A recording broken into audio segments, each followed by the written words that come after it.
Bonjour, aujourd'hui on va étudier une leçon de grammaire, la phrase interrogative. Mais je tiens à vous rappeler qu'il existe 4 types de phrases. Il y a la phrase déclarative, la phrase exclamative, la phrase impérative et la dernière c'est la phrase interrogative.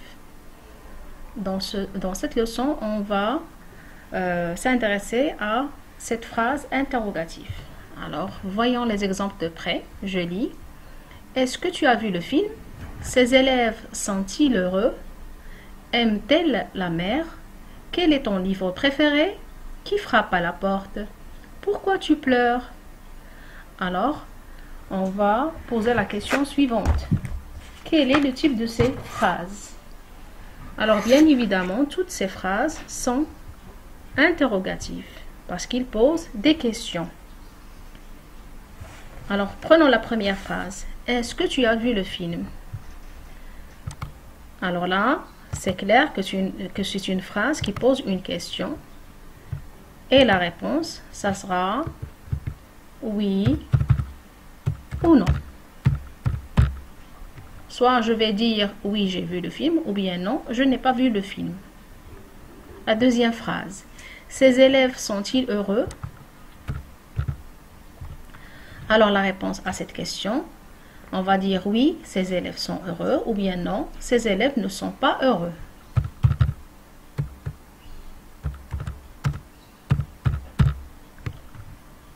La troisième, aime-t-elle la mer? La réponse, ça sera oui, elle aime la mer, ou bien non, elle n'aime pas la mer.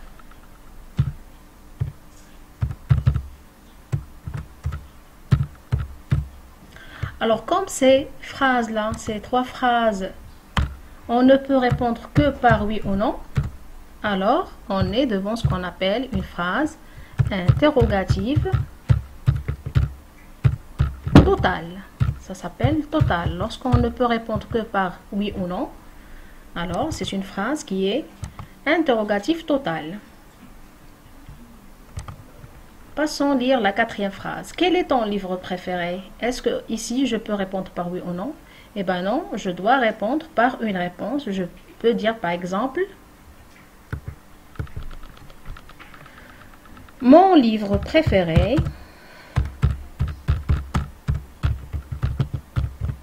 est, et je complète avec la réponse. Par exemple, mon livre préféré est le livre de Tintin, par exemple. Avec la phrase suivante, qui frappe à la porte? Aussi, je ne peux pas répondre par oui ou non, mais je dois donner une réponse.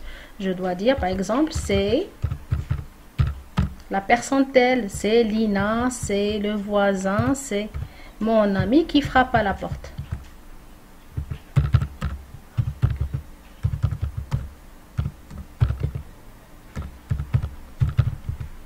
La dernière, pourquoi tu pleures? Ici même, je ne peux pas répondre par oui ou non, mais je dois dire la cause. Je pleure parce que je suis malade. D'accord? Donc là, je dois donner une réponse. Je pleure parce que, et je complète par la raison. Alors dans ce cas, dans ces 3 phrases, je n'ai pas le droit de répondre par oui ou non, mais je dois donner une réponse en reprenant une partie de la question. Alors, ce type d'interrogation, ça s'appelle des phrases interrogatives partielles. Partielles, pourquoi? Parce qu'on reprend une partie. Partielle, une partie. On reprend une partie de la question.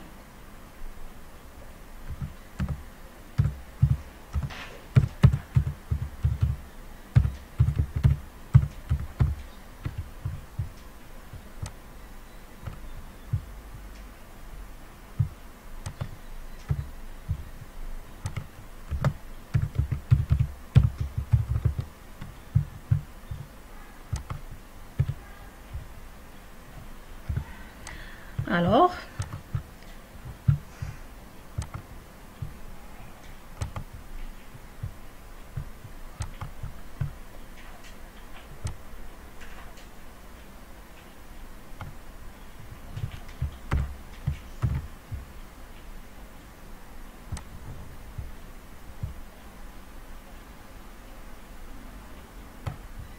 Voilà.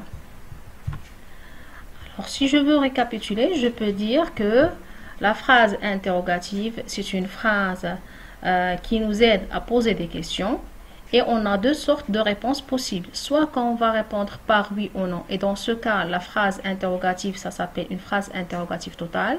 Si je dois reprendre une partie de la question, on est devant une phrase interrogative partielle.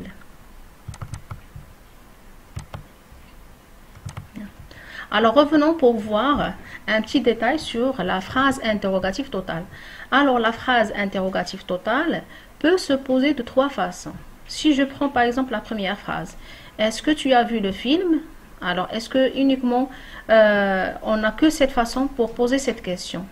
Eh bien non, je peux poser la question par est-ce que, ou même je peux garder que tu as vu le film? Là, j'ai fait que changer l'intonation. L'intonation est devenue montante. Tu as vu le film? Ça, c'est une question. Ou bien, en faisant l'inversion de sujet, je peux dire « As-tu vu le film ?» Ça s'appelle une inversion de sujet. Alors, prenons la deuxième phrase. « Ces élèves sont-ils heureux ?» Alors, là, j'ai utilisé l'inversion de sujet. Qu'est-ce que c'est que l'inversion de sujet? C'est le fait de changer les places du verbe et du sujet. Regardez, généralement, on a le sujet qui précède le verbe et dans l'inversion de sujet, le sujet se place après le verbe. Et là, il ne faut pas oublier le trait d'union qui va relier le verbe avec le pronom personnel sujet. On fait l'inversion de sujet en employant les pronoms personnels sujet. Là, ça reprend les élèves. Par exemple, si c'était la fille, on va la reprendre par elle. D'accord? Alors, ces élèves sont-ils heureux? C'est une inversion de sujet. Comme je peux poser la question en disant simplement, ces élèves sont heureux? Ça, c'est l'intonation. Ou bien en employant est-ce que. Est-ce que ces élèves sont heureux? D'accord? Passons à la troisième phrase. Aime-t-elle la mère? Quel procédé on a utilisé ici pour poser la question? Eh bien, on a utilisé l'inversion de sujet.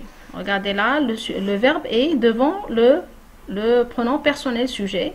Et ici, regardez, qu'est-ce que vous remarquez? Vous remarquez qu'on a ajouté un T.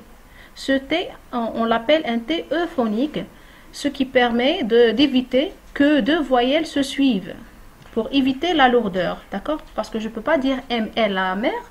Dans ce cas, il faut, à chaque fois qu'on a le verbe qui se termine avec une voyelle et le pronom commence par une voyelle, il faut insérer ce T avec deux traits d'union, d'accord?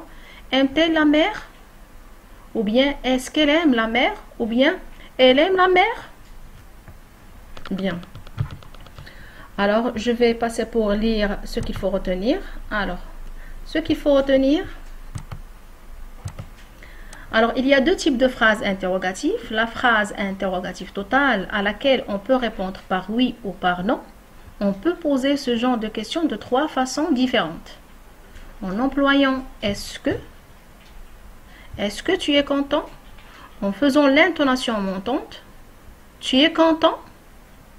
Ou bien avec l'inversion de sujet, es-tu content? Regardez, c'est la même question à laquelle on peut répondre par oui, je suis content ou bien non, je ne suis pas content. Bien, on va voir ce qui concerne la phrase interrogative partielle. Alors, la phrase interrogative partielle à laquelle on ne peut pas répondre par oui ou par non, la réponse reprend une partie de la question. Et là, j'ai cité quelques questions en employant quelques mots interrogatifs. Ce que vous voyez là, au début des phrases, ça s'appelle des mots interrogatifs qui nous permettent de poser des questions. Alors, comment vas-tu? Je vais bien. Quand rentre-t-il? Regardez, ça apparaît aussi ce T pour éviter que deux voyelles se suivent, le E et le I. D'accord? Quand rentre-t-il? Il rentre à 18 h. Quel est ton ami préféré? Attention avec ce quel. Il a normalement 4 écritures. D'accord? Soit qu'on va l'écrire avec un seul L, s'il est suivi par un nom masculin singulier, ou bien quel que vous voyez ici avec deux L, E, s'il est suivi par un nom féminin, quel avec S, s'il est suivi par un nom masculin pluriel, ou bien quel avec deux L, E, S, s'il est suivi d'un nom féminin pluriel. D'accord? Donc, vous devez faire attention au choix de ce quel. D'accord? Alors là, j'ai mis quel est ton ami préféré. Alors, ami, regardez, c'est un nom au féminin, il y a le E. D'accord? Dans ce cas, il faut prendre quel avec deux LE. Mon ami préféré est Lina. Si c'était quel est ton livre, on va prendre le premier. Quel est ton livre préféré? Par exemple, quels sont les films que tu préfères? Dans ce cas, quels sont les films? Ça sera le pluriel masculin. Dans ce cas, il faut prendre LS. Si c'était les émissions, c'est un nom féminin pluriel. Dans ce cas, il faut prendre quel avec deux LES. D'accord? Bien. Après, à quoi penses-tu? Je pense au cours. Généralement, avec ce quoi, je peux utiliser pas mal de prépositions, même que. Alors, à quoi? Sur quoi tu t'assois? Sur qui tu comptes? Ainsi de suite. Alors, combien coûte ce livre? Ce livre coûte 50 dirhams. D'accord? Donc, je vous conseille vivement de faire beaucoup d'exercices pour mieux acquérir ou bien comprendre cette leçon. Alors, je vous remercie pour votre attention et à la prochaine leçon.